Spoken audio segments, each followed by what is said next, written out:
Welcome back, I'm Ryan from Blue Wood Gaming, and here we are finally in my review of Deus Ex Mankind Divided. Now, this took a little bit longer than I would have liked it to, but I decided to go through the entirety of the game before making this video, so that's why this video is out so late. So let's just jump right into it, starting with the gameplay.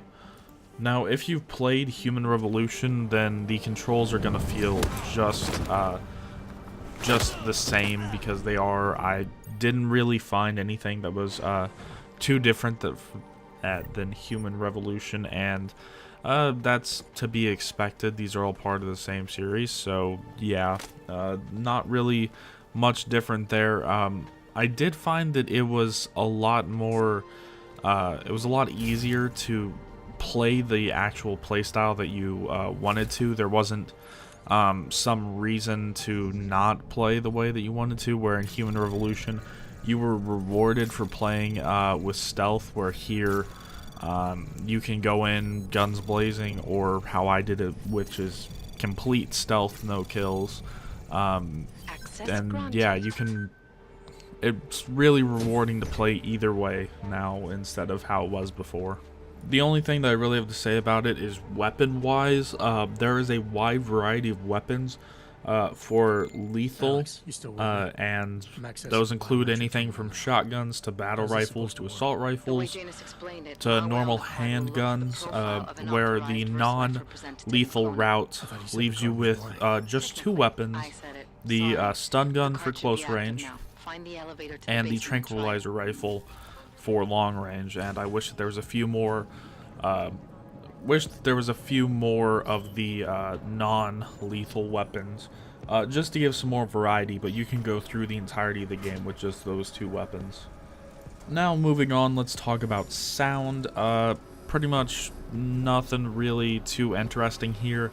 All the guns sound the same way that they did in Human Revolution. All the amazing voice actors. None of the voice acting in this game is bad by any means. So all the amazing voice actors seem to be back. I couldn't tell any of them being any of the recurring cast. I couldn't tell if any of them were voiced by new people. But yeah, pretty much all the voice acting in this game is amazing. All the gun sounds are the same as the last time. All the hacking sounds and all the little sounds that you hear throughout the place pretty much all sound like they came from Human Revolution, which can be a downside for some people, but it fits because this is the same world. So yeah, take that as you will. Nothing in here sounds bad, so there's that. It's all very, very good, if not a little repetitive in the sound department. Now, moving on to the graphics. This is just a better looking Human Revolution. I believe that this is in the same engine. Don't quote me on that, but I'm fairly sure that this is in the same engine that Human Revolution was in. I know that the sequel to this will be in the same engine. I'll talk about the sequel here in a little bit, because we already know some information about that.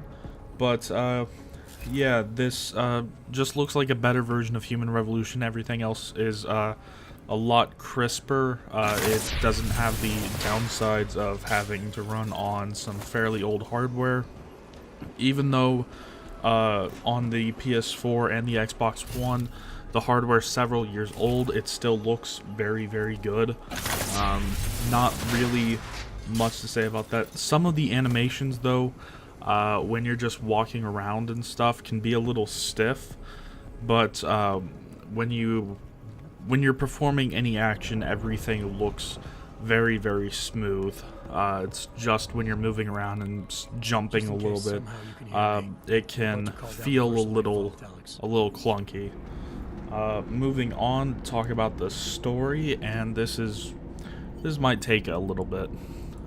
And also, before I go into this, just a quick spoiler warning for the original Human Revolution, because I'm going to be talking about that, so skip ahead for like 30 seconds, maybe. I should be through it by that point. good, you're gone. Okay, so at the end of Human Revolution, you find out that that the Illuminati was behind everything that you were trying to stop, and you fixed things, kind of, in one of the endings. They don't really say which one was the correct ending. I guess none of them were the correct ending. But then from there, you find yourself in a... this is all off-screen for this part. I don't know if you have to play Deus Ex The Fall, which was an iOS game. Pretty shitty iOS game. Yeah, somewhere in between the end of Human Revolution and the start of Mankind Divided, you're in Alaska in some sort of clinic. You don't know who you are. You then regain knowledge of who you are and come back to society. That takes place over the course of 2 years, and apparently some weird things happened in Alaska where people couldn't find out who you were, yet you find out over the course of this game that all your augmentations that the Seraph company put on you all had easily trackable serial numbers, so it turns out that essentially all of your augmentations had been switched out somewhere between the ending of Human Revolution and the start of this game, somewhere in the Alaska portion. The game doesn't really go into detail about that a whole lot. There's 2 or 3 side missions that really talk about that, but there really needs to be a little bit more detail about that. Then after that, somehow you start working at Interpol, and this is where the actual game of Mankind Divided starts, where you're working with Interpol investigating things around Prague, and then you get to go and do all the Deus Ex things trying to uncover another conspiracy. And this time it's with another group of people that are essentially just the Illuminati by a different name, because apparently you somehow dismantled the entire Illuminati because of your actions at the end of Human Revolution, which doesn't make a whole lot of sense, but we'll take it. Some other things in here that you'll see along the way is that after what happened in Human Revolution with the incident where, spoiler for like 15 seconds, anybody with augmentations essentially went crazy for a little bit and started just attacking other people that didn't have augmentations. Okay, so we're finished with that spoiler, but after the incident, there was augmented people were being segregated away from non-augmented people, and you get to see the actions that happen because of that. And there's a lot of say racist police officers that discriminate against you because you have augmentations, and that really comes into play at the end, well, like the third act of the game, and you get to see that a whole lot, and it's kind of weird saying it, but it's something to help better tell the story. So yeah, and for some reason you being in Interpol doesn't help you with the local cops, which makes absolutely no sense. Knowing a little bit about how Interpol works, that makes absolutely no sense. And then there's a whole lot more that the story has to deal with. It's essentially this hidden group of people trying to set up this other group called ARC, or the Augmented Rights Coalition, trying to have them take the fall for something that happens really early in the game. Then there's also the Juggernaut Collective, which is helping out. It's helping out Adam, which I have no idea who the Juggernaut Collective is, because, yeah, it's been a while. I don't even know if they were mentioned in the original Human Revolution. It's been a long time since I played it. But, yes, you're being helped out by the Juggernaut Collective, and more things happen with more no, just conspiracies and things, and you really need to experience it for yourself, and it's worth experiencing for yourself. So now, let's just move on past the story, because I am not a very good person on explaining the entirety and intricacies of the story of Deus Ex. So moving on, replay value. This game's essentially worth two playthroughs, one of them being non-lethal, the other one being lethal. My playthrough took me, like 25 to 30-ish hours, I would like to say. That was me going through and not killing anybody, so if I was going guns blazing, I could probably do it a lot faster. But yeah, I would say it was worth the playthrough. I probably won't go back through it. Probably won't go back through it and do a lethal playthrough, just because I have other games that I have to get to before the craziness that is this October and November. But yeah, it's worth the second playthrough if you don't have anything else going on. Now, just some other things that I should talk about that don't really have a place anywhere else to talk about them. Starting out, the currency in the game really has no reason. Well, personally for me, it has no reason, because I wasn't running through a whole lot of ammo. I had over 500 bullets for my pistol that I never used. My stun gun stayed above 50 shots. My tranquilizer rifle was always filled. So I can count on one hand the number of times that I had to buy something in the game. And by the time that it was finished, I could have upwards of $10,000 of the in-game currency, and that probably shouldn't happen, but hey, I'm not really complaining. The other thing is, I'm glad they got rid of the stupid boss fights. There is still one, it's the final boss fight, but that one's not really too big of a concern.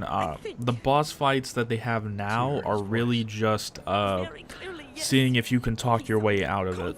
Now, if you say the wrong thing, yes, you can still get into a fight, but it's still not considered an actual boss fight. It's not a mandatory fight that you have to do. And even some of these, you don't have to, there's no option to have them fight you at all. They'll just stop talking to you and stuff. Another thing is the new augmentations that you get in this. Apparently, while you were in Alaska getting all your augmentations replaced without your knowledge, they snuck in some more some prototype augmentations, and those in the early game, if you want to activate one of the prototype augmentations, then you have to deactivate one of the other augmentations that you have. The thing that I don't like about this is that 2/3 of the way through the game, there's a side mission that you can do where it just completely gets rid of that aspect, where you can use any of your prototype augmentations without having to shut down anything else. And they even set up this whole system where you can only have so much load on your actual body, where you have to just shut down some of your augmentations so that others can work fine. And that's really not it's not addressed, it's not needed. They could have done without that perfectly fine. One plus though is that there's more of a difference in the augmentations, and you really get to choose what you want, and you can really fine-tune your playstyle because of that. I chose the ones where it would be better for stealth, and sadly though, there is some that are just kind of mandatory, like distance hacking, where you can actually like hack some things from a distance. That's pretty much the only one that's required for every playthrough, but you can really fine-tune the other ones. Something else that I liked in the game is that there's 2 or 3 different spots in the game where you have to make a choice between contacting or helping one of 2 different people, and Well, the first two, you actually have to stick with your choice. I like how, for the third one, where it actually affects the ending of the game and how you're seen afterwards, I like how if you do your job well enough, you can actually complete both of the options and come out with the best ending, which if you watch my video on the final boss and the final cutscene of Deus Ex, then you'll see that I actually went through and got the perfect ending for both of it, where everybody comes out alive. And now that I'm finished talking about the actual main game, we might as well go into the other things that are outside of the main game. One of which is microtransactions, which from the way that I understand it, and if you watch the Jimquisition video where he actually kind of interviewed a source inside Eidos, the people who actually make the game, not the publisher Square Enix, but the actual Eidos.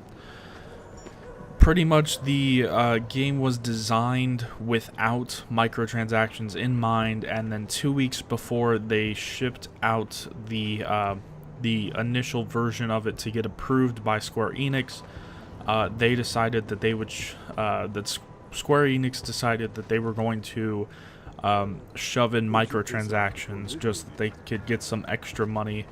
Then there's also another mode called Breach Mode, which was designed from the ground up to be a freemium game with laden microtransactions, and it was designed by people that weren't even in Eidos. It was some random third group that was designated to build this, and they didn't know that it was actually going on until they had to put it all on the disc.